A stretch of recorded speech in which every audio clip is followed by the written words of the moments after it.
मैं हमेशा से कहता हूँ कि आपको ज़्यादा से ज़्यादा ट्रैवल करना चाहिए। क्यों? क्योंकि जब हम जिस मुल्क में, जिस कल्चर में, इस मुआशरे में पलते-बढ़ते हैं, तब तक हमें ये चीज़ बचपन से सिखाई जाती है कि हमारा मुआशरा सबसे अच्छा मुआशरा है। हमारा मुल्क, हमारी नेशनैलिटी सबसे अच्छी नेशनैलिटी है। हमारा जो रिलिजन है, ये सबसे अच्छा रिलिजन है। हमारा जो कल्चर है, ये सबसे अच्छा कल्चर है।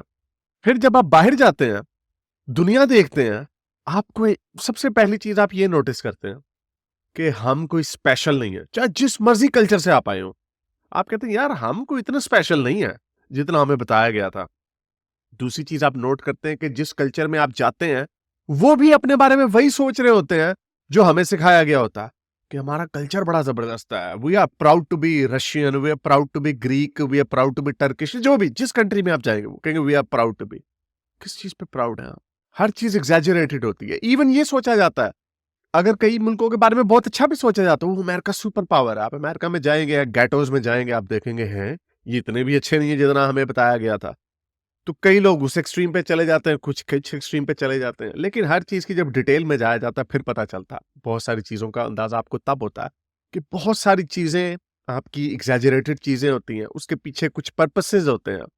क्योंकि नेशंस को जोड़ने के लिए ये कहानियां बतानी पड़ती हैं कि आपका बड़ा जबरदस्त पास्ट है, आपका रिलीजन बड़ा जबरदस्त है, हम बड़ी जबरदस्त कौम है, ये बतानी पड़ती हैं। लेकिन जिस दुनिया की तरफ हम जा रहे हैं, एक मल्टीकल्चरल लिबरल ग्लोबल वर्ल्ड में जिसमें हम रह रहे हैं, उसमें ये जो दीवारें हैं कल्चर्स की, मजहबों की, रेसिस की, ये आहिस्ता आहिस्ता नीचे किया जा रही हैं। इसीलिए आप देखते हैं मगरबी दुनिया में बहुत सारे कंट्रीज हैं, बहुत सारी लैंग्वेजेस बोली जाती हैं, इवन बहुत सारे उनकी रिच कल्चरल हिस्ट्रीज हैं, लेकिन वो सारे एक चीज पे यूनाइट हो जाते हैं, अपनी वैल्यूज के ऊपर, वेस्टर्न वैल्यूज के ऊपर, लिबरल सेकुलर वैल्यूज के ऊपर यूनाइट हो जाते हैं। They have found more common than differences. खैर मैंने ये कल्चर के ऊपर बात नहीं करनी थी, मैंने इसी के ऊपर बात करनी थी जिसका थंबनेल आपने देखा कि हमारे मुल्क में भी ये जो फीलिंग है कि हमारा कल्चर बड़ा अच्छा है, हमारा रिलीजन बड़ा अच्छा है, प्राउड टू बी पाकिस्तानी, हमारी नेशनलिटी सबसे अच्छी है, वगैरह वगैरह। We are proud to be Muslim, proud to be Pakistani. ये पाकिस्तानी कॉन्टेक्स्ट में स्टेरॉइड्स के ऊपर है। सबसे ज्यादा पाकिस्तान में ये चीज दिखाई जाती है और एक कल्चर बन गया है कि आप थोड़ी सी अपनी मजहब की लोलोपोचो कर देंगे तो आप एकदम से सेलिब्रिटी बन जाएंगे, आपको बड़ी तारीफें होंगी आपकी, वाह जी वाह कितना अच्छा इंसान है, वाह जी वाह, अल्लाह सबको ऐसी नेक औलाद दे। ड्रामेबाजी के लिए और सारे गंदे काम पीछे से कर रहे होते हैं। मैं हमेशा से ये कहता हूँ कि जितने मम्मी डैडी बच्चे, जितनी अल्लाह लोग बातें कर रहे होते हैं ना, जरा इनके साथ चुपके से जाके देख लें कि दोस्तों में बैठ के कैसी बातें करते हैं। सारी इनकी पता चल जाएगा, इनके जो दो चेहरे हैं, दोहरा रुख है, ये आपको साफ नजर आ जाएगा। क्योंकि इस मुआशरे की बुनियाद जो है वो दिखावे के लिए, झूठ के ऊपर और मुनाफिकत के ऊपर खड़ी की गई है। हमारे ये क्रिकेट में कल्चर लाए थे, सईद अनवर ने दाढ़ी पहले रखी थी, लेकिन फिर इंजमाम उल हक ने इस कल्चर को बड़ा पॉपुलराइज किया। नमाजें पढ़ रहे हैं, उससे पहले ऐसा नहीं होता था, 90s 80s में ऐसी नहीं होती थी काम।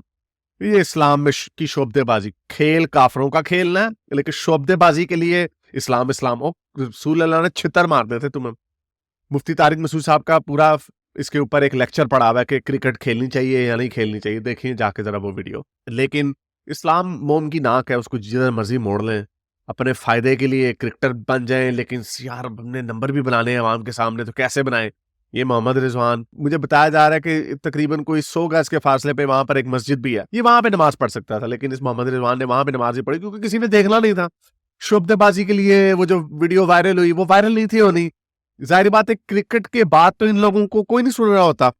क्रिकेट के बाद जो आपको हिट मिलना होता है पॉपुलैरिटी का, वायरलिटी का, वो तो उनको नहीं मिलता। तो किस तरह करें जी, वायरल किस तरह हो जी? शोबतेबाजी छोड़ देते हैं। ओ जी मैनहट्टन में नमाज पढ़ा रहा है, वाह जी वाह, काफरों के बीच में बैठ के नमाज पढ़ रहा है। जैसे वकार यूनुस ने कहा था ना, ओह मुझे पाकिस्तान के इंडिया को हराने पे इतनी खुशी नहीं हुई जितनी ये कि काफरों के बीच में उसने नमाज पढ़ी, फिर बाद में माफिया मांगी। क्योंकि ये दुनिया इस तरह की शोबदेबाजी की दुनिया नहीं है, दुनिया आपको छितर मारती है। अब अभी नादिर अली सबके सामने ड्रामे कर रहा था जी, हाँ इस्लाम कबूल कर लें, फिर लोगों ने जलील किया। तो ये वक्त आ गया कि इस तरह के लोगों को जलील किया जाए, इस तरह के लोगों को शेम किया जाए, कॉल आउट किया जाए कि अपनी शोबदेबाजी से तुमने जो कल्चर जो हमने बनाया हुआ है शोबदेबाजी का, इसको खत्म करना। तो उसी तरह ये साहब जो है ड्रामेबाज, क्रिकेट आजकल खेल नहीं रहे, जाहिर सी बात है, क्रिकेट जब शुरू होगी तो इनको मजा आने लग जाएगा। तो ये साहब जो है उधर मक्के में जाके झाड़ू लगा रहे हैं, फर्श साफ कर रहे हैं नंबर बनाने के लिए। नीचे लोग कमेंट्स कर रहे हैं, वाह कितना खुशकिस्मत है, कितना अच्छा है, वगैरह वगैरह। और वो उसको तस्कीन मिल रही है कि हाँ हाँ, ये जो ड्रामेबाजी मैंने करनी थी उससे नंबर बन गए इसके। इसने वो लड़की ज़ैनब अब्बास कमेंटेटर को पीछे खड़ा कर दिया कि मैं तुम्हारी आंखों में आंखें नहीं डाल के देखना मैंने। तो यहाँ पे औरतें, जो काबे में जो औरतें फिर रही होती हैं, ठीक है उन्होंने हिजाब पहना होता है, तो क्या उनको क्या कहता है, पीछे खड़े हो जाओ। ड्रामेबाज, फ्रॉडिये, इनका और कोई काम नहीं है स्वाय दुनिया को दिखाना, अपनी रिलीजियोसिटी को दिखाना। इसके ऊपर लोगों को, ये एक इंटिमिडेशन का टैक्टिक है, ये मोमिनों में सबसे ज्यादा पाया जाता है। तभी एक टावर ब्रिज के ऊपर खड़े होकर अजाने देंगे, इजाजत मांग रहे हैं सिडनी में, कनाडा में, अमेरिका में, कि हमें लाउड स्पीकर पे इजाजत दें नमाज पढ़ने की। क्यों? सारे इर्द गिर्द के लोग क्यों सुने तुम्हारी अजाने? लेकिन ड्रामेबाजी, सड़कें बंद करके नमाजें पढ़ना, टाइम स्क्वायर में नमाजें पढ़ना, शोबदेबाजी, ये इस साइकोलॉजी पे बिलीव करते हैं, दिखावे पे। ये सबसे ज्यादा शोबदेबाजी और दिखावे का मजहब है। लेकिन अब चूंकि दुनिया बदल रही है, इसलिए लोगों को ये जो खौफ था ना पहले कि यार किसी का रिलीजन है, इसके ऊपर बात नहीं करनी, मुसलमान के रिलीजन पे तो बिल्कुल भी बात नहीं करनी क्योंकि गर्दन उतार देते हैं। अब ये वो जमाना रहा नहीं है। अब लोग खोल खोल के इनके सामने सही बुखारी, सही मुस्लिम रख रहे हैं, खोल खोल के कुरान की गंदी आयतें इनके सामने रख रहे हैं। चाहे हजरत आयशा की उम्र का वाकया हो, हजरत जैनब का जो बहू का जो चक्कर था उसका वाकया हो, मारियाल किप्तिया का वाकया हो, कोई वाकया हो, काफरों की गर्दनें उतारने वाला वाकया, लोग इनके सामने रख रहे हैं। अब इनका बस नहीं चल रहा, ये इनके पास कोई जवाब नहीं है। तो ये फिर अब इसको रिस्टोर करने के चक्कर में, हाँ जी चलें जी, ड्रामेबाजी करते हैं, लोगों के सामने नंबर बनाते हैं।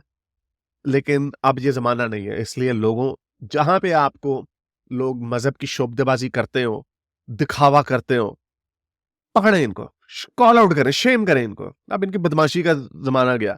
कई लोग ये कहेंगे यार हारिस आपको क्या तकलीफ है, वो अगर वो कर रहा है, ये झाड़ू लगा रहा है, झाड़ू लगा सकता था, वैसे भी तो लगा सकता था, वीडियो बना के वायरल करने की क्या जरूरत थी? ड्रामेबाजी है, ये तुम लोगों को बेवकूफ बनाते हैं।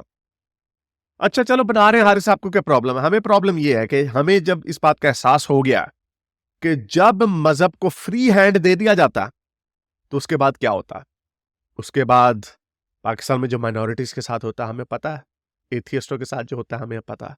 इसीलिए वो सिर्फ तभी मुमकिन है जब मुसलमान को उसके इस्लाम की इज्जत दे दी जाए, जब मुसलमान को विदाउट क्रिटिसिज्म फ्री हैंड दे दिया जाए। इसलिए अब आपको फ्री हैंड नहीं मिलेगा, आप दुनिया का हिस्सा हैं। जिस तरह पॉलिटिक्स के ऊपर, स्पोर्ट्स के ऊपर, इकोनॉमिक्स के ऊपर, हर चीज के ऊपर डिबेट होती है, क्रिटिसिज्म होता है, उसी तरह आपके मजहब के ऊपर और आपकी करतूतों के ऊपर भी क्रिटिसिज्म होगा। तो इन लोगों को क्रिटिसाइज करते रहे, जहां पे शोबदेबाजी, ड्रामेबाजी करें, इनका मजाक उड़ाएं। अगर आपको मेरी ये वीडियो अच्छी लगी तो मेरे चैनल के मेंबर बनिए, पेट्रन बनिए, या फिर आप मुझे बाय मी या कॉफी में भी सपोर्ट कर सकते हैं।